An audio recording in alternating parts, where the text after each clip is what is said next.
করেছেন। মৃত্যু আমাদের সবাই স্বাভাবিক, এটা হবেন স্বাভাবিক নিয়ম, কিন্তু যখন হঠাৎ করে অপূর্ণাঙ্গ বয়সে যখন লোকজন মারা যায় তখন আমরা অত্যন্ত কষ্ট পাই, আমাদের অনেক খারাপ লাগে। রহিম সে দীর্ঘদিন যাবত এখানে ব্যবসা করেছে, মানুষের সঙ্গে তার অত্যন্ত একটি বিদ্যুতাপূর্ণ সম্পর্ক ছিল, সকলে তাকে ভালোবাসত এবং সে সকলকে ভালোবাসত। সে একজন নীরব রাজনৈতিক কর্মী ছিল।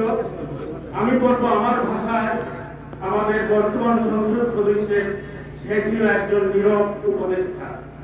সে বিভিন্ন সময়ে আমার সঙ্গে টেলিফোনে আলাপ করত এবং বিভিন্ন সময়ে সে আমাদের মাননীয় সংসদ সদস্যকে বিভিন্ন সময়ে সে পরামর্শ দিত এবং হবিগঞ্জ বাজারের যে কোনো সমস্যা, এলাকার যত সমস্যা, তার ইউনিয়নের যত সমস্যা সে সমাধানের জন্য আপ্রাণভাবে চেষ্টা করত।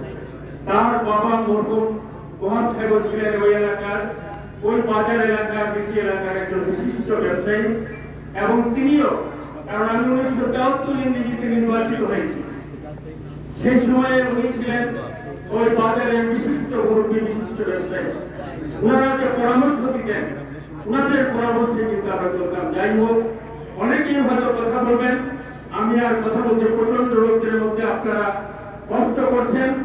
আজকে আপনারা যে কষ্ট করে এখানে সমবেত হয়েছেন সেজন্য তার পক্ষ থেকে, তার রাজনৈতিক দল বাংলাদেশ আওয়ামী লীগের পক্ষ থেকে, তার পরিবারের পক্ষ থেকে আমি আপনাদের ধন্যবাদ জানিয়ে তার জন্য দোয়া কামনা করে আমার বক্তব্য এখানে শেষ করছি।